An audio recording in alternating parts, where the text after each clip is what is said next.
السلام عليكم ورحمة الله وبركاته. الحمد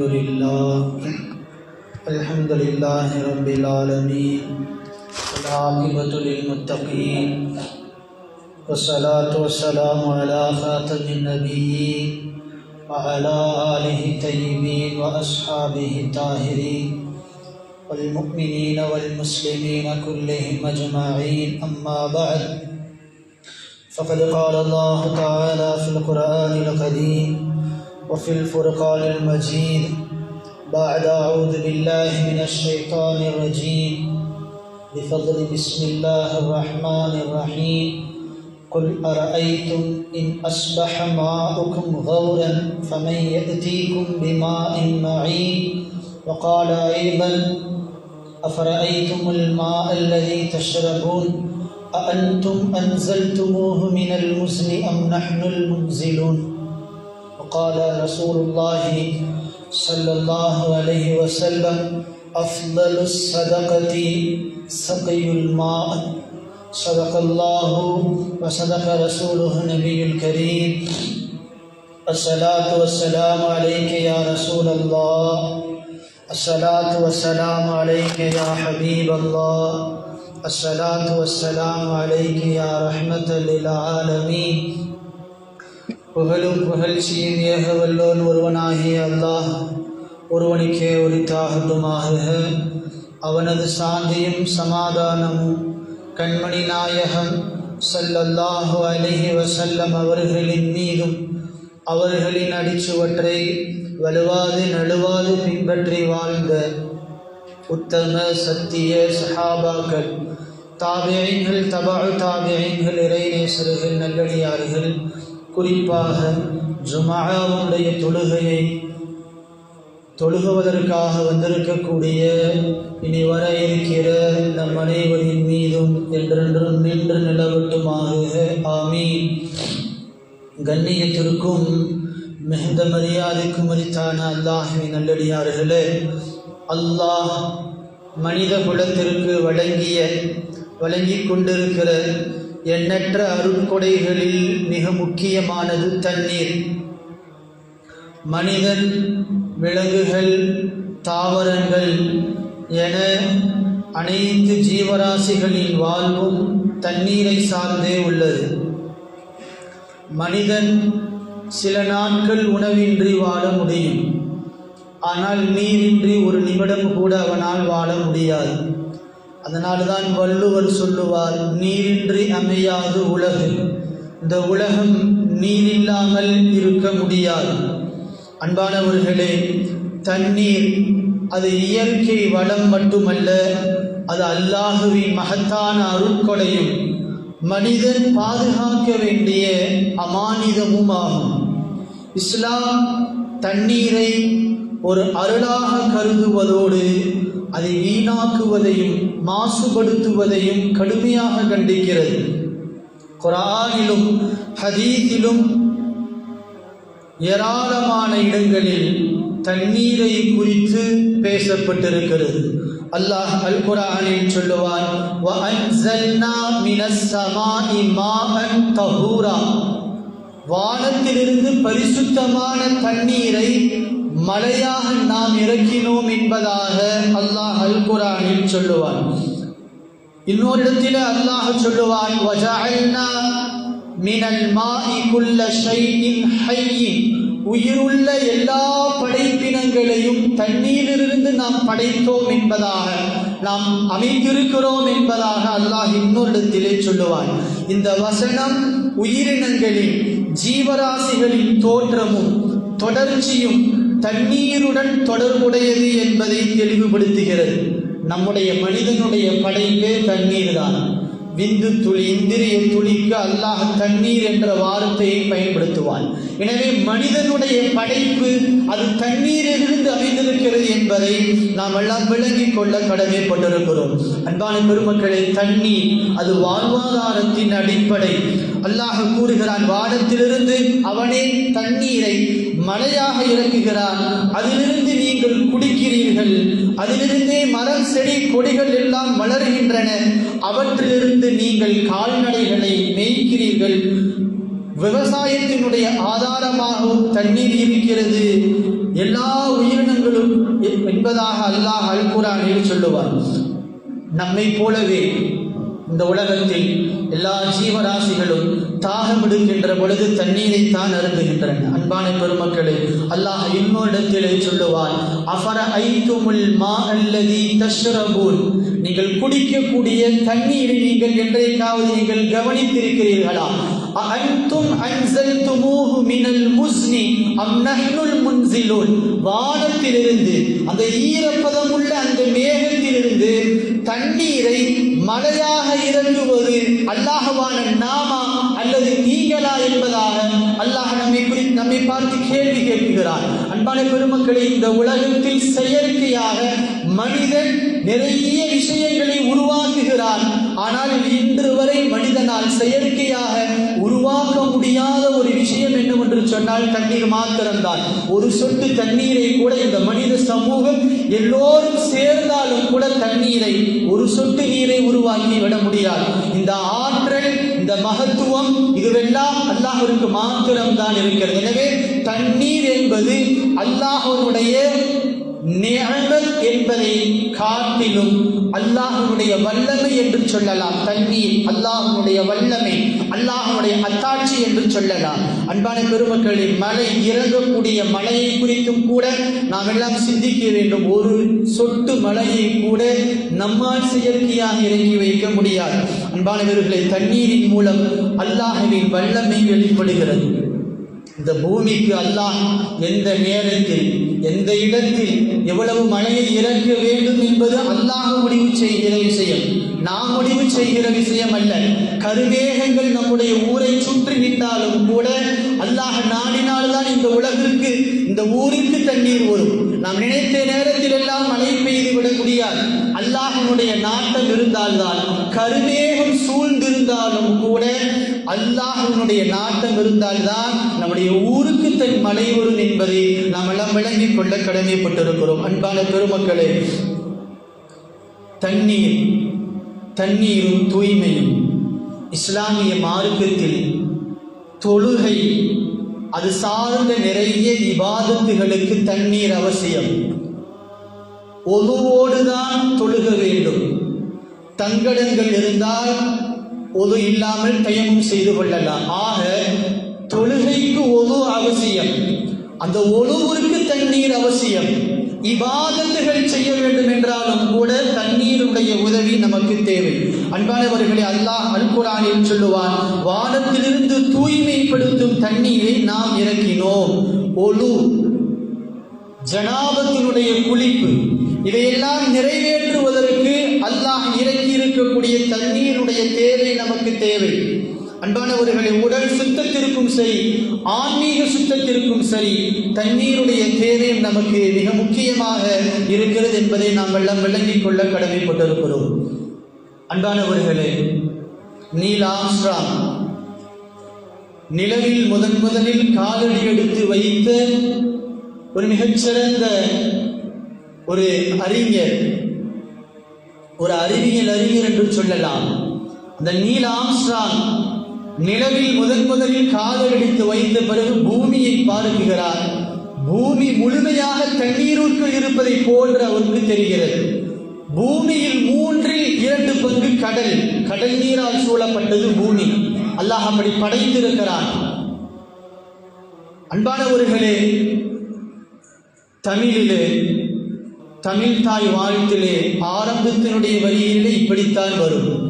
நீராறும் கடலுடுத்த நிலமடங்கை கிளிலுலகும், கடலை தண்ணீரை ஆடையாக போர்த்தி கொண்ட நிலமகள் என்பதாக தமிழ் தாய் வாழ்த்திலே ஆரம்பத்தினுடைய வரி இப்படி வரும். தண்ணீரை குறித்து நிறைய பெருமையாக பேசிக்கொண்டே போகலாம். நம்முடைய உடல் மொத்தத்தில் 70% மேல் மனித உடல் தண்ணீரால் அமையப்பட்டிருக்கிறது. இரத்தத்தில் 82% தண்ணீர் இருக்கிறது. நம்முடைய உடம்பினுடைய இரத்தத்தில் 82% தண்ணீர். மூளையில் 70% தண்ணீர் இருக்கிறது. நுரையீரலில் 90% தண்ணீர் இருக்கிறது. எனவே மனிதனுடைய உடலுக்கு ஆக முக்கியமான ஒரு தேவை தண்ணீர். தண்ணீர் இல்லாமல் நம்மால் ஒரு நிமிடம் கூட வாழ முடியாது. அதனால்தான் அல்லாஹு தஆலா ரப்புல் ஆலமீன் தண்ணீரை இலவசமாக நமக்கு கொடுத்திருக்கிறான். இந்த உலகத்தில் மனிதன் எதையோ காசு கொடுத்து இருக்கிறான். அல்லாஹும் அதே போன்று தண்ணீரை காசு கொடுத்தாதான் நான் தருவேன் அல்லாஹ் சொல்லியிருந்தா இந்த உலகத்தில் நம்மால் வாழ முடியாது. தண்ணீரை அல்லாஹ் நமக்கு இலவசமாக பொதுவாக அல்லாஹ் ஆக்கி இருக்கிறார். அதற்காக அல்லாஹ்விடத்தில் நாம் அதிகமாக நன்றி கடன் செலுத்த கடமைப்பட்டிருக்கிறோம். தண்ணீரை வீண்விரயம் செய்வது அல்லாஹ்விற்கு ஆக பிடிக்காத ஒரு விஷயம். குலு வஷ்ரபு வலா துஸ்ரிஃபு, அல்லாஹ் அல் குர்ஆனில் சொல்லுவான், உண்ணுங்கள் பருகுங்கள், நீங்கள் வீண்விரயம் செய்யாதீர்கள் என்பதாக அல்லாஹ் அல் குர்ஆனிலே சொல்லுவான். அன்பான பெருமக்களே, தண்ணீரை வீண்விரயம் செய்வதை வீணாக்குவதை மார்க்கம் கடுமையாக கண்டிக்கிறது. இன்றைக்கு ஒரு மிக மோசமான ஒரு பருவகால மாற்றத்தில் நாம் எல்லாம் சிக்கிக் கொண்டிருக்கிறோம். உலகம் முழுக்க எல்னினோ என்று சொல்லப்படக்கூடிய கடுமையான ஒரு வெப்பத்தினுடைய தாக்கம் இன்றைக்கு ஆக கடுமையாக நம்முடைய உலகத்தில் இருக்கிறது.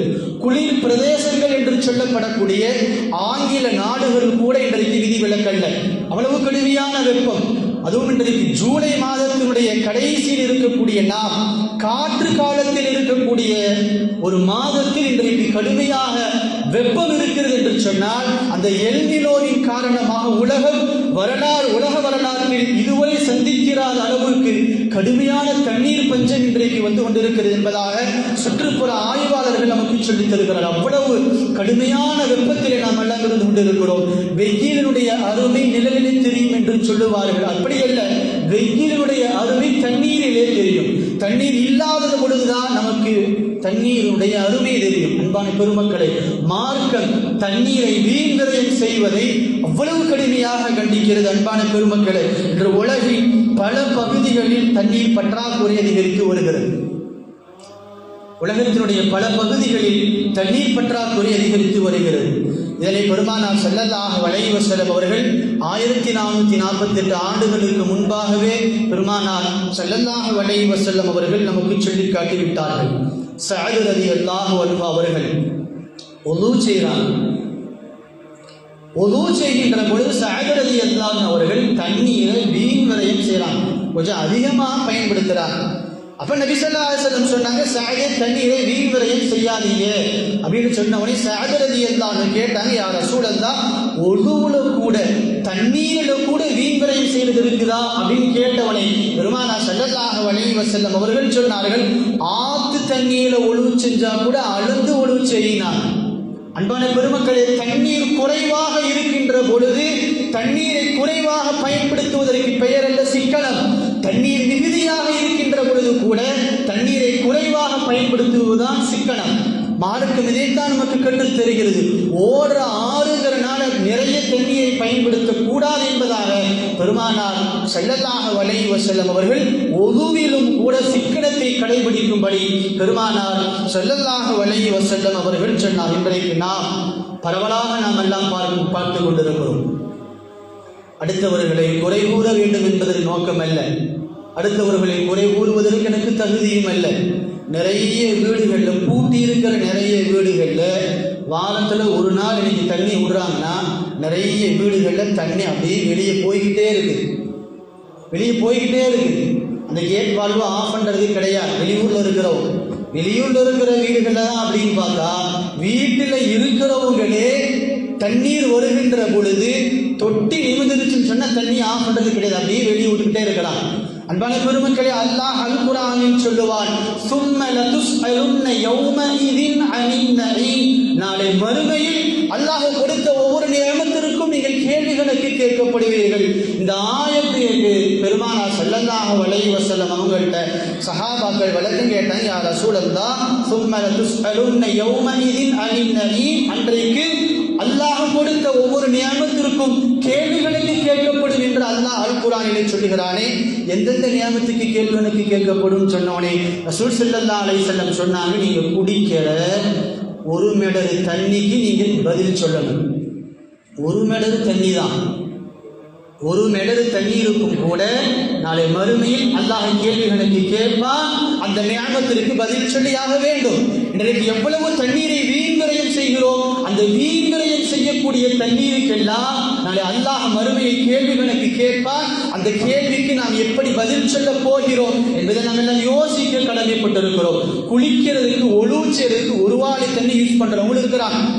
கால் கழுவுவதற்கு பல கப்பு தண்ணீரை பயன்படுத்துபவர்களும் இருக்கிறார்கள். அதே நேரத்தில் சிக்கனமாக பயன்படுத்துபவர்களும் இருக்கிறார்கள். அன்பான பெருமக்கள், அடுத்தவர்களை குறை சொல்ல வேண்டும் என்று நோக்கம் அல்ல. மார்க்கம் வன்மையாக கண்டிக்கிறது. தண்ணீர் சிக்கனம் இன்றைக்கு தேவை. பல்வேறு மாவட்டங்களில் பல்வேறு பகுதிகளில் தண்ணீர் இல்லாமல் இருக்கிறது. குஜராத்தில் கிணத்துல தண்ணி இல்லை. அந்த கிணற்றில் தண்ணீர் இருந்தாலும் கூட குடிப்பதற்கு ஏதுவான தண்ணீர் இல்லை என்பதாக ஒரு புள்ளி விவரம் சொல்லுகிறது. குஜராத்தினுடைய மாநிலத்தில் பல இடங்களில் கிணறுகளில் கிடைக்கக்கூடிய தண்ணீர் உப்பு தண்ணீராக இருக்கிறது. இன்றைக்கு நாம் அழகாக நிம்மதியாக தண்ணீர் குடிக்கிறோம் என்று சொன்னால் அல்லாஹ்வுடைய நிஅமத் என்பதை நாம் எல்லாம் விளங்கிக் கொள்ள கடமைப்பட்டிருக்கிறோம். அன்பான பெருமக்களே, தண்ணீர் வழங்குதல் ஆகச் சிறந்த தர்மம். சஅத் இப்னு உபாதா ரலியல்லாஹு அன்ஹு அவர்கள் பெருமானார் ஸல்லல்லாஹு அலைஹி வஸல்லம் கேட்டாங்க, யா ரசூலல்லாஹ், என் அம்மா மௌத்தாயிட்டாங்க, என்னுடைய அம்மாவுக்காக நான் எதையாவது தர்மம் செய்யட்டுமா? அப்படி செஞ்சா அந்த தர்மத்தினுடைய நன்மை இந்த அம்மாவுக்கு போய் சேருமா அப்படின்னு கேட்டவுடனே பெருமானார் ஸல்லல்லாஹு அலைஹி வஸல்லம் சொன்னாங்க, கண்டிப்பா போய் சேரும் அப்படின்னு உடனே சஅத் இப்னு உபாதா கேட்டாங்க, அஃலலு ஸதகா, சதகாக்களில் சிறந்தது எது என்று கேட்டவுடனே பெருமானார் ஸல்லல்லாஹு அலைஹி வஸல்லம் சொன்னாங்க, ஸகியுல் மா, தண்ணீர் தர்மம் என்பதாக பெருமானார் ஸல்லல்லாஹு அலைஹி வஸல்லம் அவர்கள் சொன்னார்கள். கடுமையான வெயில பயணம் செஞ்சுட்டு வர்றவங்கள்ட்ட போய் ஒரு கிளாஸ் குளிர்ந்த நீரை கொடுத்தா அவங்களுக்கு அதுதான் ஆகச் சிறந்த ஒரு தர்மம். அன்பானவர்களே, உயிரினங்களுக்கு தண்ணீர் கொடுப்பது கூட ஆகச் சிறந்த தர்மம் என்பதாக மார்க்கம் நமக்கு சொல்லித் தருகிறது. சக மனிதர்களுக்கு குடிப்பதற்கு தண்ணீர் கொடுப்பது மட்டுமல்ல தர்மம், சக உயிரினங்களுக்கும் குடிப்பதற்கு தண்ணீர் கொடுப்பதும் கூட தர்மம் என்பதாக மார்க்கம் நமக்கு சொல்லித் தருகிறது. அன்பானவர்களே, அபூ ஹுரைரா ரலியல்லாஹு அன்ஹு அவர்கள் அறிவிக்கிறார்கள், முன் சென்ற காலத்தில் ஒரு மனிதர் பாதையில் நடந்து சென்று கொண்டிருந்தார். கடுமையான வெயில், அவருக்கு கடுமையான தாகம். ஒரு கிணறு தென்படுகிறது. உள்ள போய் கிணத்துல வயிறு நிரம்ப தண்ணி குடிச்சிட்டு வெளியே வர்றாரு. பார்த்தா கிணற்றுக்கு மேலாக ஒரு நாய் நின்று கொண்டிருக்கிறது. கடுமையான நாய். அந்த நாய்க்கும் தாகம், கடுமையான தாகம். அந்த மனிதனுக்கு ஒரு யோசனை வருகிறது, நாம இவ்வளவு வெயில்ல நம்மளால தாகத்தை தாங்க முடியலையே, வாயில்லாத ஜீவராசிகளுக்கும் தண்ணீர் தாகம் எடுக்குமே என்று நினைத்து விட்டு மறுபடியும் கிணத்துக்குள்ள இறங்கி தண்ணீர் பிடித்து வந்து அந்த நாய்க்கு பருக கொடுக்கிறார். அல்லாஹ் அந்த மனிதனுடைய இந்த செயலை பொருந்தி கொண்டு அல்லாஹ் அவருக்கு சொர்க்கத்தை கொடுத்தான் என்பதாக பெருமானார் ஸல்லல்லாஹு அலைஹி வஸல்லம் அவர்கள் சொன்னதாக அபூ ஹுரைரா ரலியல்லாஹு அன்ஹு அவர்கள் அறிவிக்கிறார். அன்பான பெருமக்களை, இதை கேட்ட சஹாபாக்கள் பெருமானார் ஸல்லல்லாஹு அலைஹி வஸல்லம் கேட்டாங்க, யா ரசூலல்லாஹ், கால்நடை பிராணிகளுக்கு கொடுக்கக்கூடிய அந்த தர்மத்திற்கும் எங்களுக்கு பலன் கிடைக்குமா என்று கேட்ட பொழுது, உயிருள்ள ஒவ்வொரு பிராணியின் விஷயத்திலும் அதற்கு உதவி செய்தால் அதற்கு மறுமையில் பலன் கிடைக்கும் என்பதாக பெருமானார் ஸல்லல்லாஹு அலைஹி வஸல்லம் அவர்கள் சொன்னார்கள். தண்ணீரை மாசுபடுத்தக்கூடாது. தேங்கி இருக்கக்கூடிய தண்ணீரில் சிறுநீர் கழிக்க வேண்டாம் என்பதாக பெருமானார் ஸல்லல்லாஹு அலைஹி வஸல்லம் அவர்கள் அன்றைக்கே சொன்னார்கள். இன்றைக்கு சுற்றுப்புற ஆய்வாளர்கள் சொல்லுகிறார்கள், தண்ணீரை குடித்து உண்டான ஆய்வு செய்யக்கூடியவர்கள் தேங்கி இருக்கக்கூடிய நீரில் சிறுநீர் கழிக்க வேண்டாம், அதனால் தண்ணீர் மாசுபடும் என்பதாக இன்றைக்கு அவர்கள் சொல்லுகிறார்கள். பெருமானார் ஸல்லல்லாஹு அலைஹி வஸல்லம் அவர்கள் அன்றைக்கே தேங்கி இருக்கக்கூடிய குளம் குட்டையில் நீங்கள் அசுத்தம் செய்ய வேண்டாம், மாசுபடுத்த வேண்டாம் என்பதாக பெருமானார் ஸல்லல்லாஹு அலைஹி வஸல்லம் அவர்கள் சொன்னார்கள். அன்பான பெருமக்களே, நமக்கெல்லாம் தெரிந்த விஷயம், இன்றைய இந்த ஆண்டு ஹஜ்ஜை முடித்து வந்த ஹாஜிமார்களில் ஒரு கூட்டம், ஒரு 49 பேர் கொண்ட ஒரு குழு நைஜீரிய நாட்டிற்கு சென்ற அந்த ஹாஜியினுடைய கூட்டம் சஹாரா பாலைவனத்தில் வாகனத்தினுடைய இயந்திர கோளாறால் மாட்டிக்கொள்கிறார்கள். தொலைத்தொடர்பு சாதனங்கள் இல்லாமல், அந்த இன்டர்நெட் வசதி கிடைக்காமல், அடுத்தவர்களுக்கு தொடர்பு கொள்ள முடியாமல் சிக்கிக்கொள்கிறார்கள். 49 நபர்கள். அவர்கள் கொண்டு வந்த நீர் கொஞ்சம் அனைவருக்கும் பத்தவில்லை. எங்கேயும் தேடினாலும் தண்ணீர் கிடைக்கவில்லை. தண்ணீரின் காரணமாக ஷஹீதானவர்கள் அந்த 49 ஹாஜிமார்கள். அன்பான பெருமக்களே, வெயிலினுடைய அருமை நிழலில் தெரியும் என்பார்கள். உண்மையில் வெயிலினுடைய அருமை தண்ணீரில் தெரியும். தண்ணீர் கிடைக்கின்ற பொழுதுதான் வெயிலினுடைய அருமை தெரியும். அன்பானவர்களே, அருவியின் எனவே தண்ணீரினுடைய மதிப்பை நாம் எல்லாம் உணர்ந்து கொள்ள கடமைப்பட்டிருக்கிறோம். தண்ணீர் என்பது இயற்கையான, அது வளம் அல்ல, மாறாக அல்லாஹ்வுடைய அருட்கொடை, நம்முடைய வாழ்வாதாரத்தினுடைய மிக முக்கியமான தேவை. அந்த தண்ணீர் இருந்தால்தான் நம்முடைய விவசாயத்திற்கும் பயன்படும், நம்முடைய உயிர் வாழ்வதற்கும் தண்ணீர் பயன்படும் என்பதை நாம் எல்லாம் விளங்கிக் கொள்ள கடமைப்பட்டிருக்கிறோம். எனவே வாழும் காலம் எல்லாம் தண்ணீரை சிக்கனமாக செலவு செய்யக்கூடிய நல்ல பக்குவத்தை எல்லாம் அல்லாஹ் நம் அனைவருக்கும் தந்தருள் புரிவானாக. ஜீவராசிகளுக்கும் தண்ணீர் கொடுக்கக்கூடிய நல்ல பக்குவத்தை நம் அனைவருக்கும் தந்தருள் புரிவானாக. இதுவரை யார் யாரெல்லாம் தண்ணீரை வீண்விரயம் செய்தார்களோ அவர்களெல்லாம் வரும் காலங்களில் தண்ணீரை சிக்கனமாக செலவு செய்யக்கூடிய வாக்கியத்தை அல்லாஹ் தந்தருள் புரிவானாக. எல்லாம் வல்ல அல்லாஹ் நமக்கு போதும் என்ற அளவுக்கு மழையை அல்லாஹ் நம்முடைய ஊருக்கும் எங்கெல்லாம் கடுமையான வறட்சியால் பாதிக்கப்பட்டிருக்கிறார்களோ அந்த பகுதிகளுக்கும் அல்லாஹ் அவனுடைய ரஹ்மத்தான மழையை அவனுடைய சக்திக்கு உட்பட்டவாறு ரஹ்மத்தான மழை எல்லாம் வல்ல அல்லாஹ் இறக்கி அதன் மூலமாக தண்ணீர் பஞ்சத்தை எல்லாம் வல்ல அல்லாஹ் நீக்கி அருள் புரிவானாக. வஆகிரு தஅவானா அல்ஹம்துலில்லாஹி ரப்பில் ஆலமீன். அஸ்ஸலாமு அலைக்கும் வரஹ்மத்துல்லாஹி வபரகாத்துஹு. சுன்னத்து தொழாதவர்கள் தொழுது கொள்ளுங்கள்.